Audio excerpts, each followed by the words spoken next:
നാണുക്കുട്ടൻ വളർന്നു. സ്വന്തം കാലിൽ പിടിച്ചെടുക്കാനുള്ള പ്രാപ്തി നാണുക്കുട്ടനുണ്ടായി. വീട് വിട്ട് നാട് ചുറ്റാൻ തുടങ്ങി. ഭസ്മം ചന്ദന കുറിയിട്ടു നെറ്റിയിൽ ജപമാല കഴുത്തിലണിഞ്ഞേ. ഭസ്മം ചന്ദന കുറിയിട്ടു നെറ്റിയിൽ ജപമാല കഴുത്തിലണിഞ്ഞേ. പുണ്യപുരാതന ഗ്രന്ഥങ്ങളേന്തി ദേശാടനത്തിനിറങ്ങി. പുണ്യപുരാതന ഗ്രന്ഥങ്ങളേന്തി ദേശാടനത്തിനിറങ്ങി.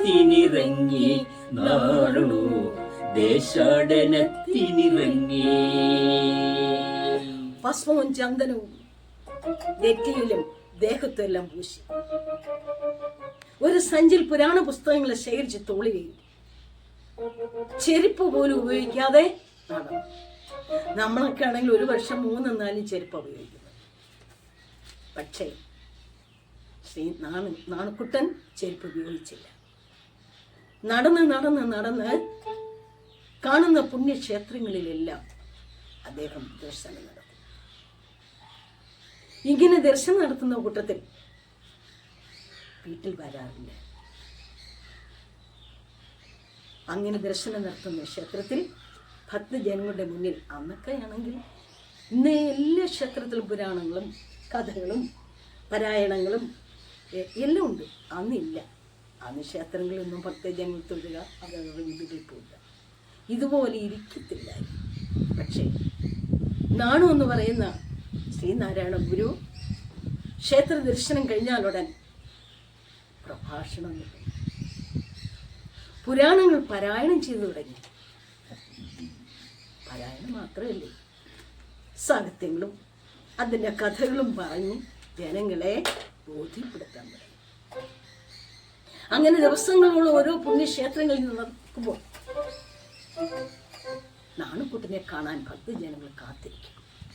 അയ്യോ, നാണുക്കുട്ടൻ വന്നില്ലല്ലോ, അയ്യോ ഇന്നെങ്ങനെ കഥ കേൾക്കുന്നത്, അയ്യോ പുരാണങ്ങൾ കേൾക്കുന്ന എങ്ങനെയാ.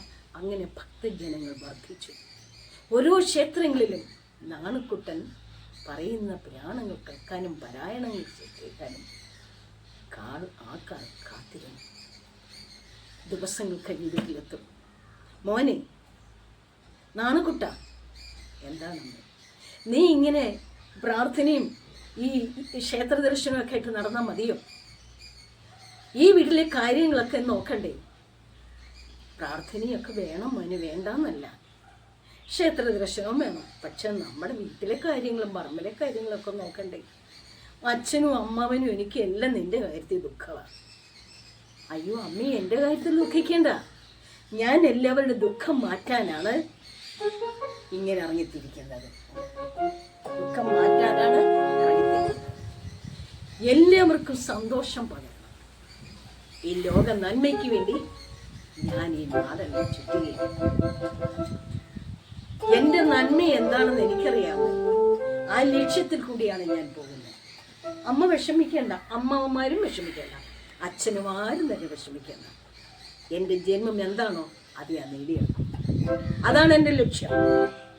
ദിവസങ്ങൾ കഴിഞ്ഞു. ആ കുഞ്ഞ് ക്ഷേത്രങ്ങളിലെല്ലാം വീണ്ടും നടക്കും. സ്ഥിരതാമസങ്ങളായി ഓരോ ക്ഷേത്രത്തിൽ. ഒരു ക്ഷേത്രമല്ല, ഈ കേരളത്തിലുള്ള പല ക്ഷേത്രങ്ങളും ദർശിച്ചു. അത് കഥകൾ പറഞ്ഞു പാരായണം ചെയ്യും. നാരായണി, ഗീത, ഭാഗവതം എല്ലാം പാരായണം ചെയ്യും. എന്നിട്ട് അവിടെ ഇരുന്ന് ഭക്തജനങ്ങൾ ചോദിക്കുന്ന എല്ലാ സംശയങ്ങൾ പറഞ്ഞു കൊടുക്കും. പറഞ്ഞു കൊടുത്ത് അവരെ പറഞ്ഞു പഠിപ്പിക്കും. എവിടുന്ന് കിട്ടി ഈ പുരാണം? പാരായണം ചെയ്യാൻ എവിടുന്നാണ് ശക്തി ഉണ്ടായത്? മുത്തശ്ശിയിൽ നിന്ന്. തൻ്റെ മുത്തശ്ശിയിൽ നിന്നാണ് പുരാണം ഇതിഹാസങ്ങൾ പഠിച്ചത്. അതിൻ്റെ കഥകൾ പഠിച്ചതും മുത്തശ്ശിയിൽ നിന്ന്. കണ്ടോ, ആ മുത്തശ്ശിയിൽ നിന്നും കുഞ്ഞ് കരസ്ഥമാക്കിയ കാര്യങ്ങൾ ജനങ്ങളിലേക്ക് പകർന്നു. ഇതൊരു സ്ഥിരം ജോലിയാണ്. എല്ലാ ക്ഷേത്രങ്ങളിലും സഞ്ചരിക്കാൻ തുടങ്ങി, പുരാണങ്ങൾ പറയാൻ തുടങ്ങി, കഥകൾ പറയാൻ തുടങ്ങി. അതിൻ്റെ അർത്ഥവും പൊരുളും വ്യാകരണം എല്ലാം ഭക്തജനങ്ങളെ പഠിപ്പിച്ചു. അങ്ങനെ ഓരോ ദിവസം കഴിയും തോറും നാണുക്കുട്ടൻ എന്നെ വിളിക്കുന്നത്. നമസ്കരിക്കാൻ തുടങ്ങിയ നാണുക്കുട്ടനെ വളർന്നല്ലോ. അയ്യോ നമസ്കാരം. ഭക്തി പരസ്പരം നമസ്കരിക്കാൻ തുടങ്ങി. നാണുവല്ല, നാണുഭക്തൻ. ഒന്നടങ്കം വിളിച്ചു, ഞങ്ങളുടെ നാണുഭക്തൻ, ഞങ്ങളുടെ നാണുഭക്തൻ. ഞങ്ങളുടെ നാണുഭക്തനെ കണ്ടില്ലല്ലോ. ഇന്ന് എങ്ങനെയാ? നമുക്ക് എല്ലാവർക്കും വിഷമമാണല്ലോ. കഥ കേൾക്കണമല്ലോ, പുരാണങ്ങൾ അറിയണമല്ലോ. അങ്ങനെ നാണുഭക്തൻ ഇന്ന് ലോകമെമ്പാടും നാണുഭക്തനായി തീർന്നു. ഭക്തജനങ്ങളെ, ശ്രീനാരായണ ഗുരുവായത് പിന്നീടാണ്. നാണുഭക്തനായിട്ടാണ് ആദ്യം ശ്രീനാരായണ ഗുരു ജനങ്ങൾക്ക് പ്രിയപ്പെട്ടവനായി.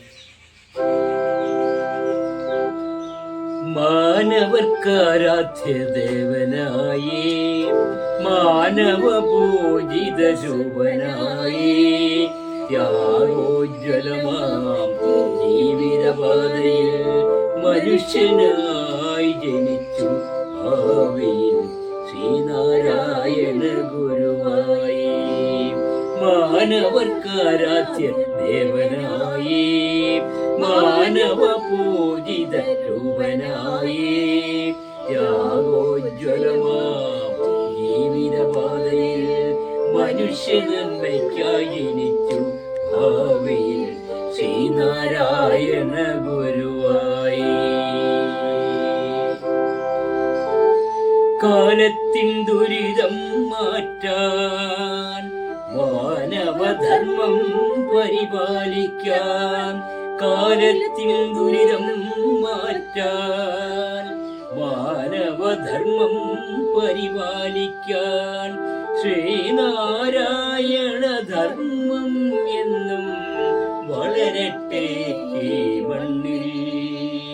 ശ്രീനാരായണ ധർമ്മം എന്നും വളരട്ടെ ഈ മണ്ണിൽ, വളരട്ടെ ഈ മണ്ണിൽ. മാനവർക്കാരാധ്യ ദേവനായി, മാനവ പൂജിത രൂപനായി, ത്യാഗോജ്വലമാം ജീവിതപാതയിൽ മനുഷ്യ നന്മയ്ക്കായി ജനിച്ചു ഭാവിയിൽ ശ്രീനാരായണ ഗുരുവായി. ജനമനസ്സുകളെന്നും ഗുരുഗീതങ്ങൾ പാടിടോ, ജനമനസ്സുകളെന്നും ഗുരുഗീതങ്ങൾ പാടിടോ.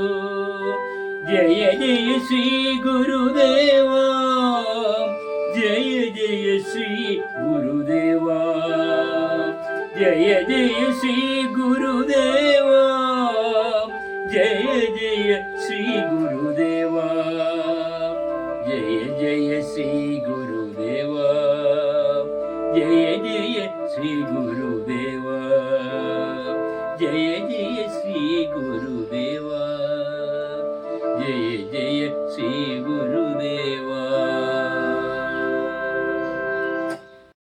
ഭക്തജനങ്ങളെ, ഗുരുദേവന്റെ ബാല്യകാലം എന്ന കഥ ഇവിടെ പൂർണ്ണമാകും. കഥയും കവിതയും മുതുകുളം വിലാസം ഞാൻ തന്നെ കേട്ടോ. ട്യൂണിങ് മുതുകുളം പുരുഷോത്തം, ഷൂട്ടിങ് എൻ്റെ കൊച്ചുമകനായ അനുഗ്രഹ് ചിങ്ങോലി. എല്ലാവരും ലൈക്കും ഷെയറും സബ്സ്ക്രൈബും ചെയ്ത് ഞങ്ങളെ അനുഗ്രഹിക്കണമേ എന്ന് ഗുരുദേവൻ നാമത്തിൽ അറിയിക്കുന്നു. നന്ദി, നമസ്കാരം.